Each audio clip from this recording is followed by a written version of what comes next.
Okay. Okay. Yeah, thank you for coming. Good evening. I'm going to say a few words in defense of capitalism. I realize that that is not a popular cause. We see this in all the surveys. Capitalism has a terrible reputation. So here's an example from last year where people were asked whether they had a positive or negative view of capitalism. Turns out only about 30% of the population, so not even 1 in 3, have a positive view, whereas 45%, almost half, have a negative view. And perhaps more important than that, among the pro-capitalists, there's almost nobody who feels strongly about it. So these are all people who are sort of okay with capitalism, but they're not enthusiastic about it. Whereas on the anti-capitalist side, there are far more people who do feel strongly about it. So you get lots of militant anti-capitalists, but there's basically no such thing as a militant pro-capitalist, except maybe myself and my colleagues. And this is among the general population. If you look specifically at younger people, so Generation Z, people born from the mid to late 90s onwards, the contrast is even starker, so you get only 25% with a positive view of capitalism, and close to 50% with a negative view. So it's fair to say capitalism has a bit of a reputational problem. But I think capitalism is far better than its reputation, and that is for basically 2 reasons. The first one is simply that the state of the world is not nearly as bad as commonly assumed. I'll just go through a few figures which illustrate that point. So this is GDP per capita in the world. So if the entire world was a single economy, we can see that, well, this is over the past 200 years, but there have been attempts to trace this back further. But it doesn't show very much because for most of history, almost everyone was living at subsistence levels. It's only since the emergence of capitalism in the 19th century, and even then initially only just in Northwestern Europe, that you see systematic increases in living standards. And if we look at today's figures, the world is now richer than it has ever been. Global GDP has more than doubled since the time when I was at primary school. So this is historically completely unprecedented, and it is still rising. That is not too bad. And this had a number of positive outcomes. So one of them, perhaps the most important one, is the decline in extreme poverty. So this is a measure of extreme poverty as defined as having a less than, well, the real terms equivalent of $1.90 per day. For most of human history, that was around 80% of the population. So almost everybody lived in abject poverty. That was just the norm throughout history.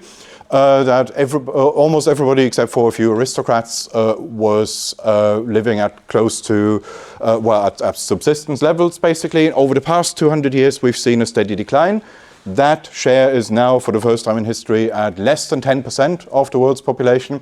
Now, that is, of course, a very minimalistic poverty line. You can choose a more generous poverty line, such as $5, $10 a day, whatever.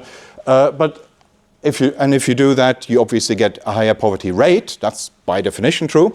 But the tendency, the trend is always a downwards one, and that is the part that counts. So whichever level you choose, wherever you want to set the poverty threshold, it is falling, and it has been falling especially rapidly over the past 20 to 30 years. So it's not brilliant yet, but we are clearly on the right track here. One outcome of this is that global life expectancy is now, for the first time in history, more than 70 years. So 2 generations ago, or even 1 generation ago, this would have been only true in the richest parts of the world. Only Western Europe, North America, that the average person would get to see their 70th birthday. That is now globally the norm.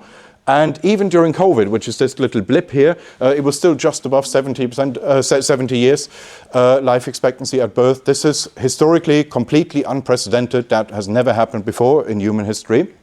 It's mostly, a large part of that is simply the fall in child mortality, which historically used to be at more than 20%. So the average family, if they had 5 children, they could statistically expect one of them to die before their 5th birthday. And that has now, for the first time in history, fallen below 5%, and it is still falling. So again, not fantastic yet, but we're getting there. And similarly, you get this massive increase in literacy, where we can see that throughout most of human history, only a small number of people, fewer than 1 in 5, were able to read and write. So that was the rare exception.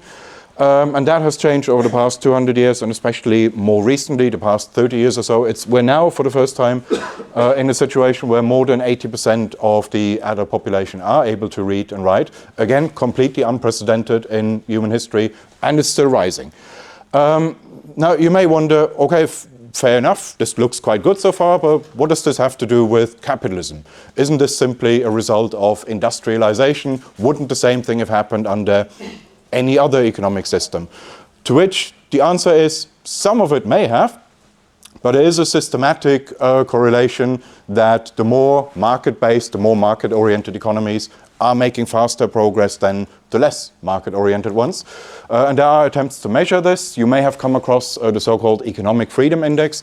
That is an attempt to measure on a scale from 0 to 10 how market-based various economies are. So they look at things like protection of private property rights, freedom of contract, freedom to trade, and so forth, freedom to use alternative currencies. And on measures like that, where a value of 10 would mean this is pure laissez-faire capitalism, 0 would mean no markets whatsoever. What we see in practice is there's no country in the world that gets a score of 10 or even a 9, but some come closer than others. We get Hong Kong, Singapore, Switzerland are, according to this measure, the most capitalist economies in the world, and these are quite nice places to live. We also see the US fairly high on there, although that may now change with Donald Trump's trade war and tariffs. So this isn't yet reflected. I'm imagining they'll drop in the ranking. Denmark, perhaps surprising to some, because they're mostly associated with their very generous welfare state.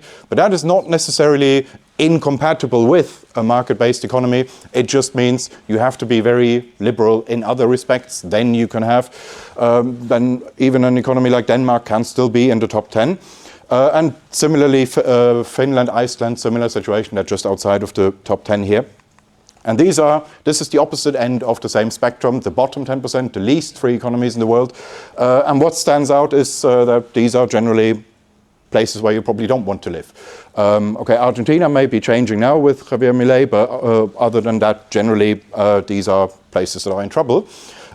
So we see lots of positive correlations that the places that are higher up on this index, on this list, are doing better in lots of ways. This is just a correlation between GDP per capita and the Economic Freedom Index. It's remarkably good if you bear in mind that this is just a snapshot correlation. So if you have, say, a very poor economy that suddenly liberalizes, they're not going to get rich overnight. And similarly, if you have a very rich economy that drops down this ranking, they're not suddenly going to be poor. But nonetheless, we see this positive relation that the freer economies are a lot richer. And the same thing is true for all the other indicators I've shown before, the social indicators. So life expectancy is highest in the top quartile of this list. So the 25% of the economies in the world that are freest, most market-oriented, according to this measure. Infant mortality is lowest in these places, and the less free an economy is, the higher or the worse measures like that become. Same is true for the literacy rate. In the freest economies in the world, that is as close, either literally 100% or as close as you can realistically get. It's only the laggards here are the least free economies, so it is fairly clear. And even a measure of environmental protection, even there we see that that tends to be better in freer economies, partly for the simple reason that these are richer and they can afford environmental policy, whereas if you're struggling with the basics, with survival, that is not your main priority. With inequality, we don't see much of a correlation either way. So this is one measure of inequality, which is the income share of the poorest 10%. There we just don't see much of a relation at all. So economic freedom can make an economy less equal, more equal, can go either way. No clear relationship. And finally, I know we've only got 20 minutes, but it's important to notice that this is not just a bivariate correlation, because you can show anything with correlation. There are very good reasons to assume that there is a causal mechanism behind this. One of them is simply that market competition functions as a trial and error process. What this means is we don't know in advance how to run a successful economy. We don't know how to set up a successful industry. We have to try lots and lots of different things. We need to have a setup where different people with different ideas for how to run a business, how to offer goods and services, where they can all try to do their own thing, most of which will fail, but some will succeed. That is the way in which economic progress happens over time. It's through a process of trial and error rather than some smart people in a planning committee or whatever deciding in advance these are the economies of or the industries of the future. Doesn't work like that. It's true for basically any successful industry that if you look at the early history, you will find people saying this is never going to work, this is never going to be a thing. So with, say, computers, there were people in the 70s in IBM, industry experts who were saying the computer is never going to be a thing, a private household will never have any need for computers. And similarly, early history of the internet, even social media, Twitter, Facebook, in the early days you always have people saying this is never going to take off. It's often implausible ideas that do take off, and therefore that is the strength of a market economy, that you can try lots of different things. You don't need a central committee of wise people who know or try to determine in advance what works and what doesn't. You can try different things, and sometimes very implausible ideas do take off and work.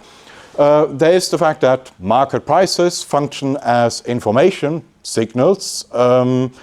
Having the kind of information that, say, a central planner is never going to have. So every time we make a purchasing decision in the market, say buying a pint at the pub, you are sending a signal to producers. You tell them, brew more of this type of beer and less of that one, the one that I didn't choose. And if and that gets aggregated, if millions of people make decisions in that way, that sends signals to producers and they will adjust. And that is just an extremely efficient way of communicating economic information. And no economic system has yet come up with a way of replacing that. And finally, a lot of the people on the anti-capitalist side assume that if something is run by the government, that means it will be run in the public interest, because governments always act in the public interest. They try to maximize overall societal welfare.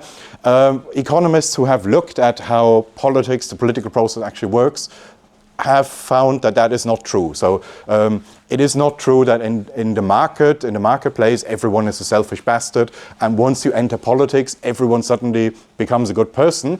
The political process is just as much driven by self-interest and selfish motives as any other sphere of life. There is a whole school of economics which is just dedicated to this, the so-called public choice school, and one of the leading figures of that school came up with a good explanation in his book. He says, look, I work part-time for the government and I work part-time as a private businessman. In both roles, I am the same person. I don't suddenly, when I leave the public sector office and enter my private company, I don't suddenly become a nasty, selfish bastard, and I don't suddenly become altruistic once I enter my government office. I'm the same person. Politics is essentially mostly a tug of war between different interest groups. It's also driven by self-interests, and that's why we're generally better off minimizing the sphere of politics and maximizing the sphere of voluntary exchange. That is not to say that markets can solve every problem. Nobody seriously believes that. Doesn't mean that market failure isn't a thing. There is a role for the government, but I think we should give capitalism more often the benefit of the doubt and have a general presumption in favor of voluntary exchange and a free economy. I will end on that note. Thank you.